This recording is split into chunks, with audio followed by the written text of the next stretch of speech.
This is The Strange Recital, a podcast about fiction which questions the nature of reality.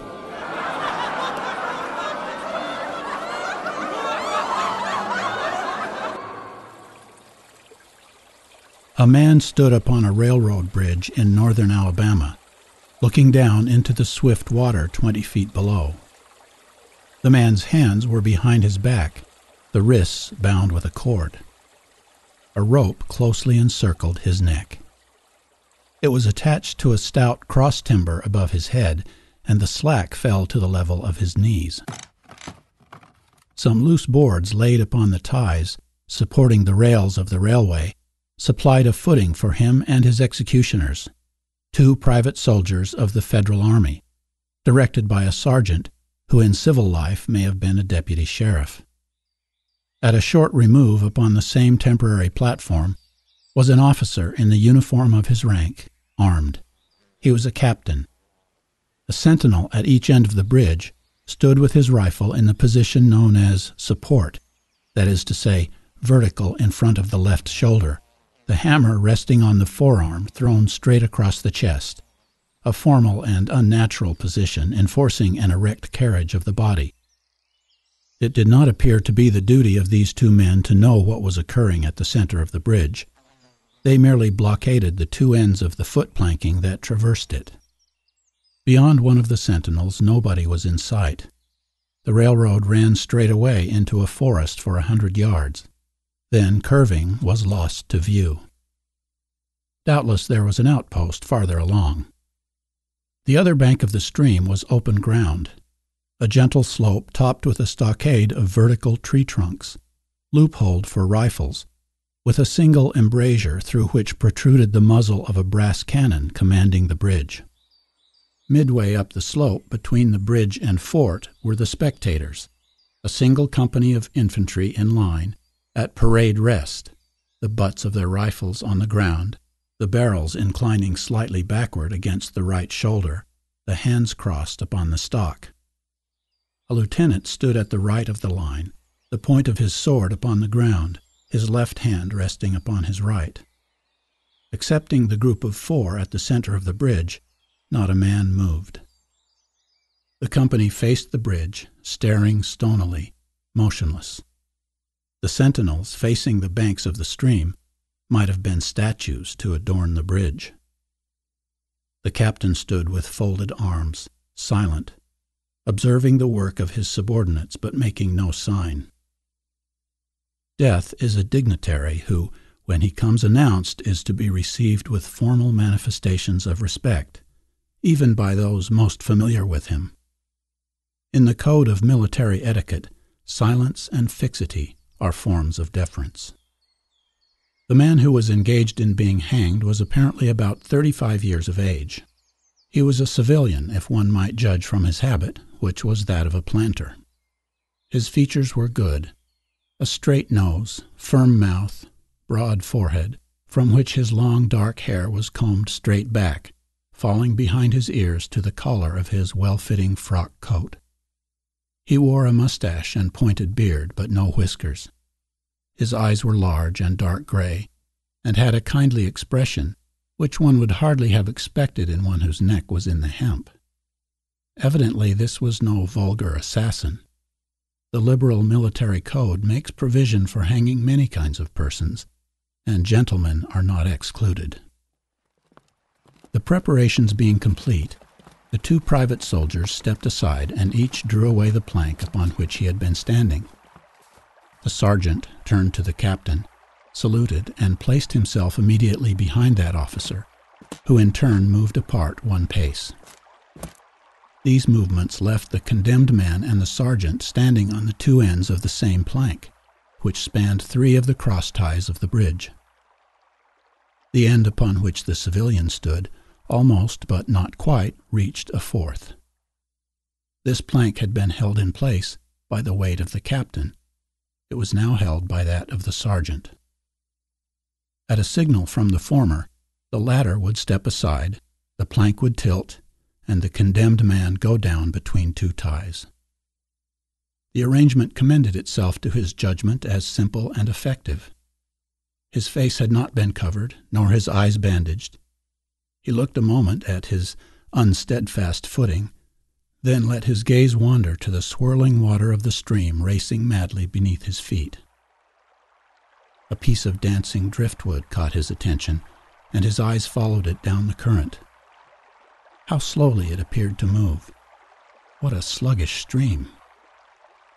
He closed his eyes in order to fix his last thoughts upon his wife and children. The water, touched to gold by the early sun, the brooding mists under the banks at some distance down the stream, the fort, the soldiers, the piece of drift, all had distracted him. And now he became conscious of a new disturbance.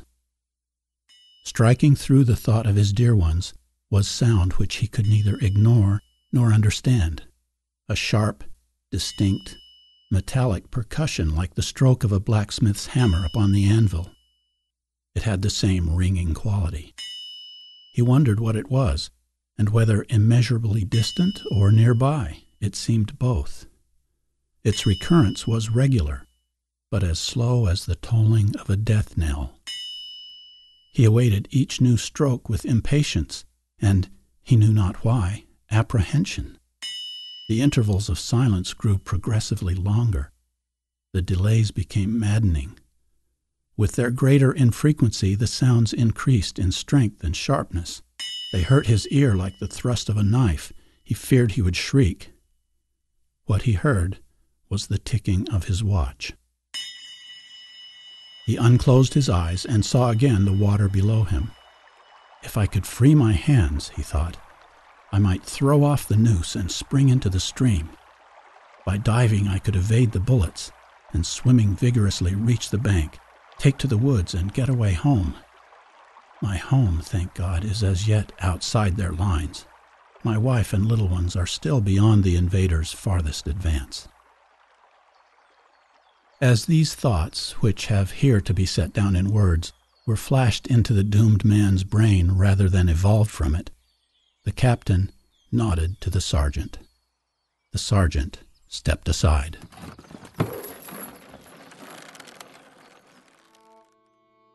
Peyton Farquhar was a well-to-do planter of an old and highly respected Alabama family. Being a slave owner, and like other slave owners a politician, he was naturally an original secessionist and ardently devoted to the Southern cause. Circumstances of an imperious nature, which it is unnecessary to relate here, had prevented him from taking service with that gallant army which had fought the disastrous campaigns ending with the fall of Corinth, and he chafed under the inglorious restraint, longing for the release of his energies, the larger life of the soldier, the opportunity for distinction. That opportunity, he felt, would come, as it comes to all in wartime. Meanwhile, he did what he could. No service was too humble for him to perform in the aid of the South, no adventure too perilous for him to undertake, if consistent with the character of a civilian who was at heart a soldier, and who in good faith and without too much qualification assented to at least a part of the frankly villainous dictum that all is fair in love and war. One evening, while Farquhar and his wife were sitting on a rustic bench near the entrance to his grounds, a gray-clad soldier rode up to the gate and asked for a drink of water. Mrs. Farquhar was only too happy to serve him with her own white hands. While she was fetching the water, her husband approached the dusty horseman and inquired eagerly for news from the front. "The Yanks are repairing the railroads," said the man, "and are getting ready for another advance. They have reached the Owl Creek Bridge, put it in order, and built a stockade on the north bank. The commandant has issued an order, which is posted everywhere, declaring that any civilian caught interfering with the railroad, its bridges, tunnels, or trains, will be summarily hanged. I saw the order." "How far is it to the Owl Creek Bridge?" Farquhar asked. "About 30 miles. Is there no force on this side of the creek?" "Only a picket post half a mile out, on the railroad, and a single sentinel at this end of the bridge." "Suppose a man, a civilian and student of hanging, should elude the picket post and perhaps get the better of the sentinel," said Farquhar, smiling. "What could he accomplish?" The soldier reflected. "I was there a month ago," he replied. "I observed that the flood of last winter had lodged a great quantity of driftwood against the wooden pier at this end of the bridge. It is now dry and would burn like tinder." The lady had now brought the water, which the soldier drank. He thanked her ceremoniously, bowed to her husband, and rode away. An hour later, after nightfall, he repassed the plantation, going northward in the direction from which he had come. He was a Federal scout. As Peyton Farquhar fell straight downward through the bridge, he lost consciousness and was as one already dead. From this state he was awakened, ages later it seemed to him, by the pain of a sharp pressure upon his throat, followed by a sense of suffocation. Keen, poignant agonies seemed to shoot from his neck downward through every fiber of his body and limbs.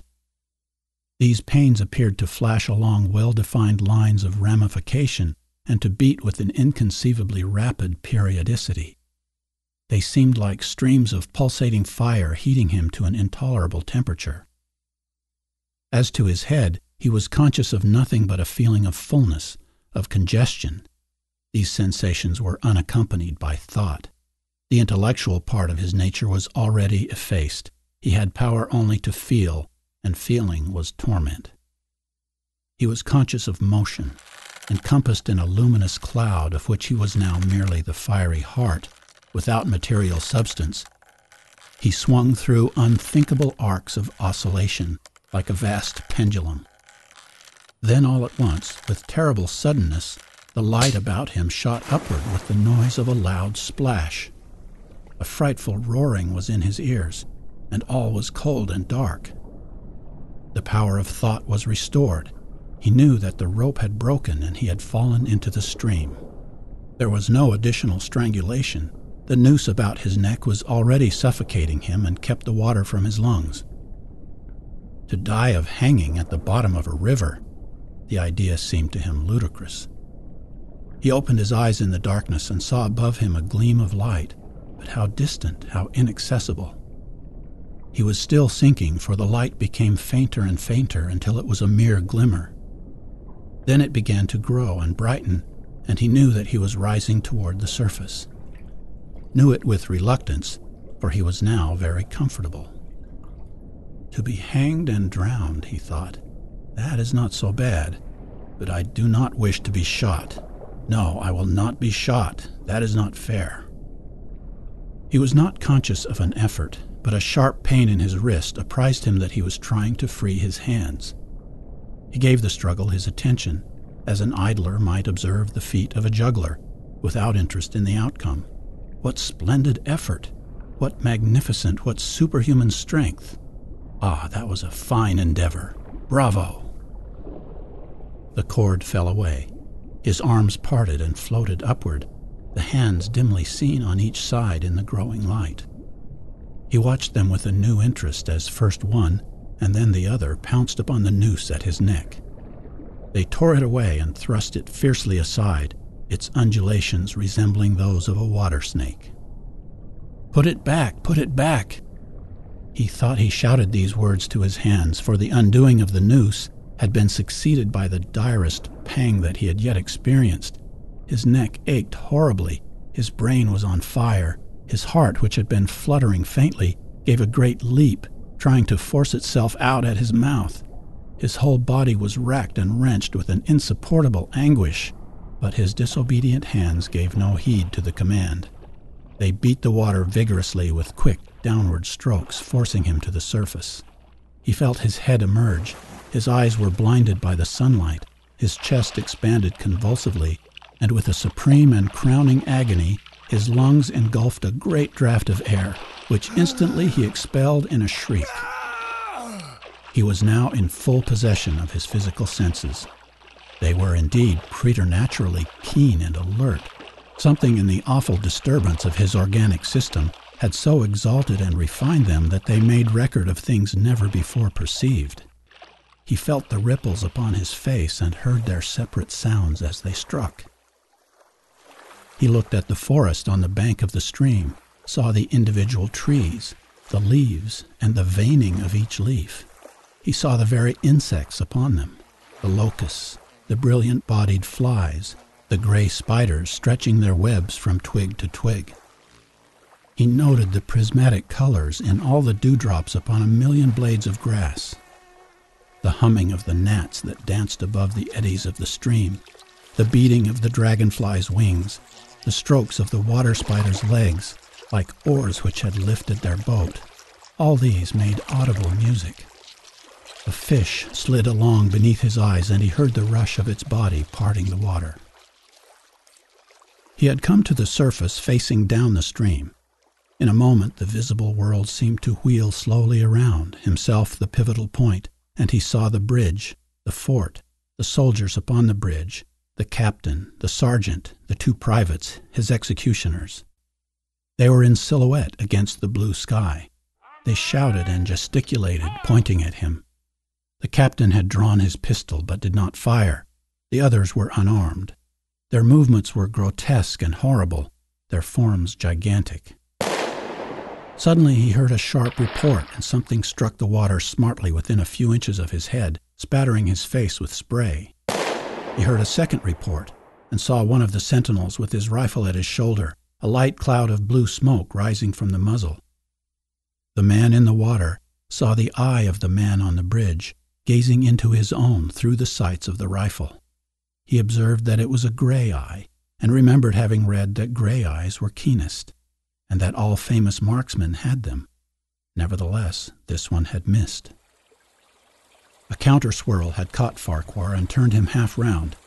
He was again looking at the forest on the bank opposite the fort. The sound of a clear, high voice in a monotonous sing-song now rang out behind him and came across the water with a distinctness that pierced and subdued all other sounds, even the beating of the ripples in his ears. Although no soldier, he had frequented camps enough to know the dread significance of that deliberate, drawling, aspirated chant. The lieutenant on shore was taking a part in the morning's work. How coldly and pitilessly, with what an even, calm intonation, presaging and enforcing tranquility in the men, with what accurately measured interval fell those cruel words.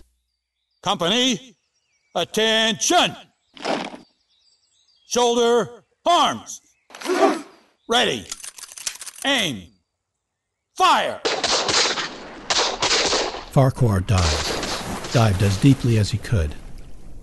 The water roared in his ears like the voice of Niagara, yet he heard the dull thunder of the volley, and rising again toward the surface, met shining bits of metal, singularly flattened, oscillating slowly downward. Some of them touched him on the face and hands, then fell away, continuing their descent. One lodged between his collar and neck. It was uncomfortably warm, and he snatched it out. As he rose to the surface, gasping for breath, he saw that he had been a long time underwater. He was perceptibly farther downstream, nearer to safety. The soldiers had almost finished reloading. The metal ramrods flashed all at once in the sunshine as they were drawn from the barrels, turned in the air, and thrust into their sockets. The two sentinels fired again, independently and ineffectually. The hunted man saw all this over his shoulder. He was now swimming vigorously with the current. His brain was as energetic as his arms and legs. He thought with the rapidity of lightning. The officer, he reasoned, will not make that martinet's error a second time.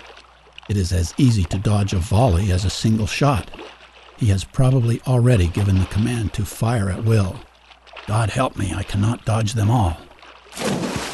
An appalling splash within 2 yards of him was followed by a loud, rushing sound, diminuendo, which seemed to travel back through the air to the fort and died in an explosion which stirred the very river to its deeps.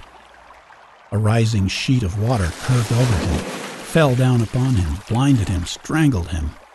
The cannon had taken a hand in the game. As he shook his head free from the commotion of the smitten water, he heard the deflected shot humming through the air ahead, and in an instant it was cracking and smashing the branches in the forest beyond. They will not do that again, he thought. The next time they will use a charge of grape. I must keep my eye upon the gun. The smoke will apprise me. The report arrives too late. It lags behind the missile. That is a good gun. Suddenly he felt himself whirled round and round, spinning like a top. The water, the banks, the forests, the now distant bridge, fort, and men, all were commingled and blurred. Objects were represented by their colors only. Circular, horizontal streaks of color. That was all he saw. He had been caught in a vortex and was being whirled on with a velocity of advance and gyration that made him giddy and sick. In few moments he was flung upon the gravel at the foot of the left bank of the stream, the southern bank, and behind a projecting point which concealed him from his enemies. The sudden arrest of his motion, the abrasion of one of his hands on the gravel, restored him, and he wept with delight. He dug his fingers into the sand, threw it over himself in handfuls, and audibly blessed it. It looked like diamonds, rubies, emeralds. He could think of nothing beautiful which it did not resemble. The trees upon the bank were giant garden plants. He noted a definite order in their arrangement, inhaled the fragrance of their blooms. A strange roseate light shone through the spaces among their trunks, and the wind made in their branches the music of Aeolian harps. He had no wish to perfect his escape. He was content to remain in that enchanting spot until retaken. A whiz and a rattle of grape shot among the branches high above his head roused him from his dream. The baffled cannoneer had fired him a random farewell. He sprang to his feet, rushed up the sloping bank, and plunged into the forest. All that day he traveled, laying his course by the rounding sun. The forest seemed interminable. Nowhere did he discover a break in it, not even a woodman's road. He had not known that he lived in so wild a region. There was something uncanny in the revelation. By nightfall he was fatigued, footsore, famished. The thought of his wife and children urged him on. At last he found a road which led him in what he knew to be the right direction. It was as wide and straight as a city street, yet it seemed untraveled. No fields bordered it, no dwelling anywhere. Not so much as the barking of a dog suggested human habitation. The black bodies of the trees formed a straight wall on both sides, terminating on the horizon in a point, like a diagram in a lesson in perspective. Overhead, as he looked up through this rift in the wood, shone great golden stars looking unfamiliar and grouped in strange constellations. He was sure they were arranged in some order which had a secret and malign significance. The wood on either side was full of singular noises, among which, once, twice, and again, he distinctly heard whispers in an unknown tongue. His neck was in pain, and lifting his hand to it, found it horribly swollen. He knew that it had a circle of black where the rope had bruised it. His eyes felt congested. He could no longer close them. His tongue was swollen with thirst. He relieved its fever by thrusting it forward from between his teeth into the cold air. How softly the turf had carpeted the untraveled avenue. He could no longer feel the roadway beneath his feet. Doubtless, despite his suffering, he had fallen asleep while walking, for now he sees another scene. Perhaps he has merely recovered from a delirium. He stands at the gate of his own home. All is as he left it, and all bright and beautiful in the morning sunshine. He must have traveled the entire night. As he pushes open the gate and passes up the wide white walk, he sees a flutter of female garments. His wife, looking fresh and cool and sweet, steps down from the veranda to meet him. At the bottom of the steps she stands waiting, with a smile of ineffable joy, an attitude of matchless grace and dignity. Ah, how beautiful she is! He springs forward with extended arms. As he is about to clasp her, he feels a stunning blow upon the back of the neck. A blinding white light blazes all about him with a sound like the shock of a cannon. Then all is darkness and silence. Peyton Farquhar was dead. His body, with a broken neck, swung gently from side to side beneath the timbers of the Owl Creek Bridge.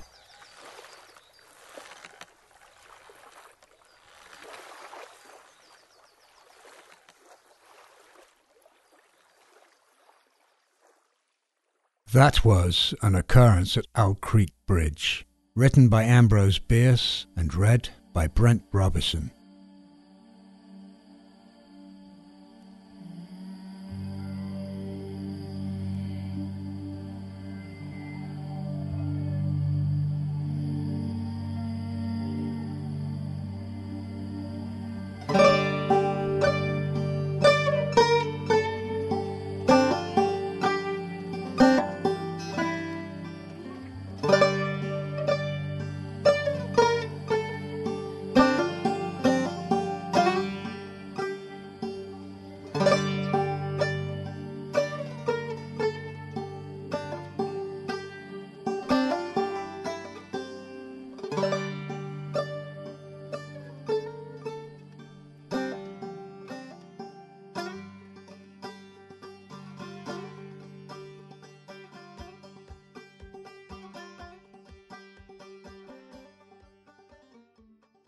Brent, you suggested this story. What are your thoughts about it? That story was long. I'm not sure we have time to talk about it. Time? Time's an illusion of the mind. The story made it quite clear that a single second can stretch out for hours and even days. Yeah, that's true. That was one of the things that blew my mind when I first read this story as a kid. Maybe 9th grade, 14 or so. That and the question of what happens at the moment of death, the big mystery. Also, I was a Civil War fanatic as a kid. Yeah, totally obsessive, like a real scholar, knew all kinds of stuff I've since forgotten. But at the age when I read this, I found myself interested in how the author created the effects and in his imagery and language. The underwater slow motion, the bank of the river being like jewels, the wife at the gate. It was so cinematic. In fact, the story was one of my most important early inspirations. It made me want to be a writer. Ah, no wonder you suggested it. It seemed very authentic about the war details, which is not surprising, I suppose, since Ambrose Bierce fought in the Civil War himself. Should I say the American Civil War? There have been civil wars all over the world. There isn't just one. Yeah, probably a good idea. Let's not be U.S.-centric. But right, Bierce had experience with the war, but he was just guessing, like everybody else does, about what happens at the moment of death. And for all we know, he's still alive. I doubt it. He was born in 1842. But he disappeared into thin air in Mexico, where he was hanging out with Pancho Villa's gang, or so it's believed. He wrote a letter saying, "I leave here tomorrow for an unknown destination." And then, poof, gone. No body, nothing. An unsolved mystery. But that was in 1913, and he was 71, so he's not still alive. Hey, you said it yourself. Time is just an illusion of the mind. Anything's possible. Anything? Like building the space shuttle in your bedroom? Come on, 10, 9, 8, 7, 6, 5, 4, 3, 2, 1, 0.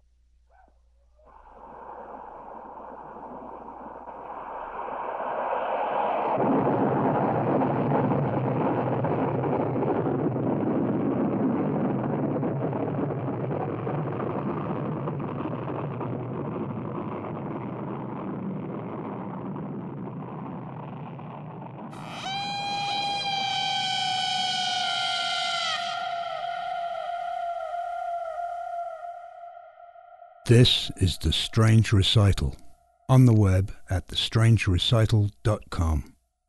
You heard excerpts of music from Lonesome Valley by Black Twig Pickers and from 2017 by Kelly Mackenzie from her album Chances. This is episode 18102. And I did manage to build a space shuttle in my bedroom, so I was wrong. Anything is possible.